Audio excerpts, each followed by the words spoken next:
Dans ce nouveau programme, je vais vous commenter l'épisode 83 de votre série turque Éclat de vie, Let's Go. Tout commence avec Mert qui essaie de trouver des preuves pour démasquer le coupable.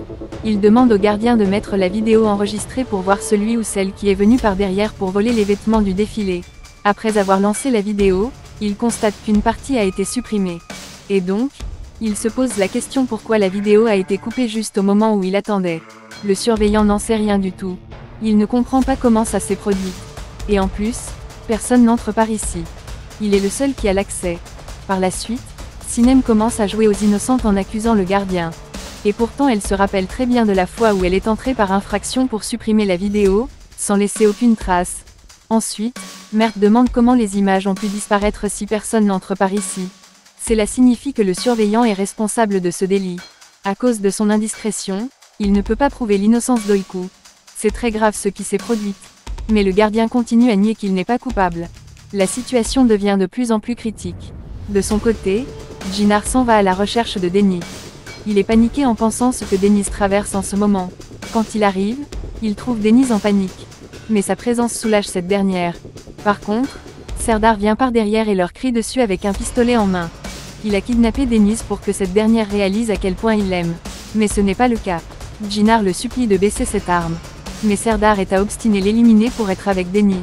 Par la suite, Djinar profite de son indiscrétion pour baisser son arme et le calmer. Mais la suite est pire, car les deux finissent par s'affronter brusquement. Les deux se battent comme de vrais ennemis. Djinar n'est pas prêt de laisser Serdar prendre le dessus. Et ce dernier ne lâche rien non plus.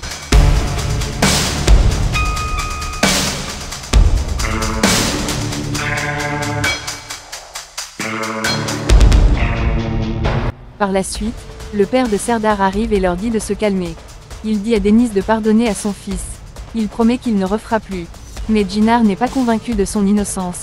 Il lui promet qu'ils iront jusqu'au tribunal s'il le faut. Serdar rendra des comptes devant la justice. Après le départ de Deniz et Djinar, Serdar entame une discussion avec son père. Il se demande pourquoi il est venu le freiner. Ce dernier lui dit qu'il est fou pour faire une chose pareille. Aller jusqu'à kidnapper la femme d'un homme c'est très grave. Et en plus, il ne réalise même pas son erreur. Serdar lui dit qu'ils ne se sont pas mariés d'eux-mêmes. Ce n'était qu'une sorte de formalité. Il est sûr que Deniz ne l'aime même pas. Son père lui dit d'arrêter son délire. Il pourrait lui faire du mal s'il continue. Serdar demande à son père s'il peut tuer son propre fils au profit de Djinar. Son père répond non, mais Djinar peut bien le faire. Car il s'agit de sa femme, et il a toutes les raisons de le faire. Serdar réplique qu'il ira sauver Deniz de Djinar. Et il est prêt à n'importe quoi pour être avec elle. Et son père devrait le soutenir. Son père le fixe du regard et lui dit que Djinar est son cousin. Serdar est choqué d'entendre cette nouvelle.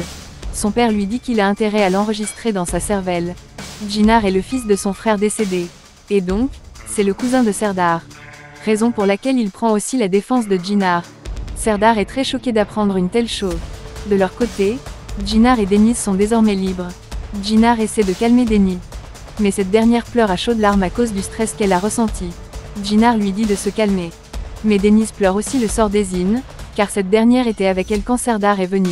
Elle croit qu'Ezin est aussi en danger. Mais Djinar lui dit qu'Ezin est à la maison en ce moment. Elle n'a rien. Deniz ressent un soulagement après cette nouvelle.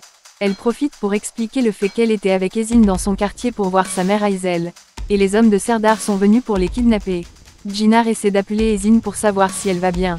Ezin répond qu'elle est au manoir. Et tout va bien. Djinar l'informe qu'il arrive tout de suite au manoir avec Deniz. Il sent que quelque chose cloche dans cette histoire. De leur retour au manoir, Femi leur souhaite la bienvenue, et leur dit de prendre place. Ensuite, il dit qu'il n'a pas assez de temps et préfère aller droit au but.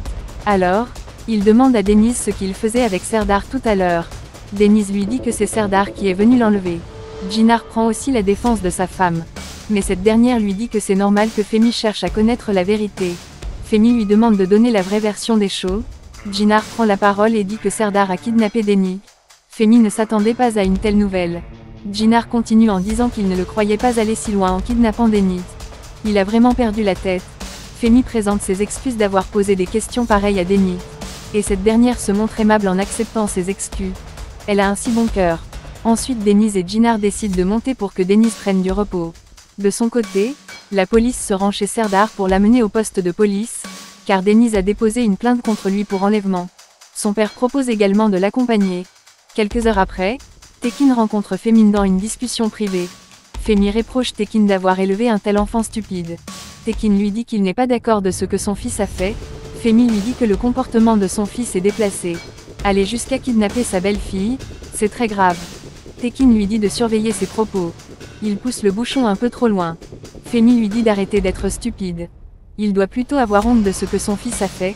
Tekin reste silencieux un bon moment. Puis il dit à Femi qu'il sait que Jinar n'est pas son fils.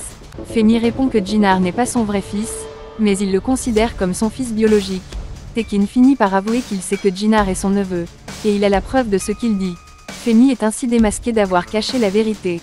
Ensuite, Tekin continue en disant que Jinar finira par partir lorsqu'il saura la vérité, et Femi ne pourra rien faire pour l'empêcher.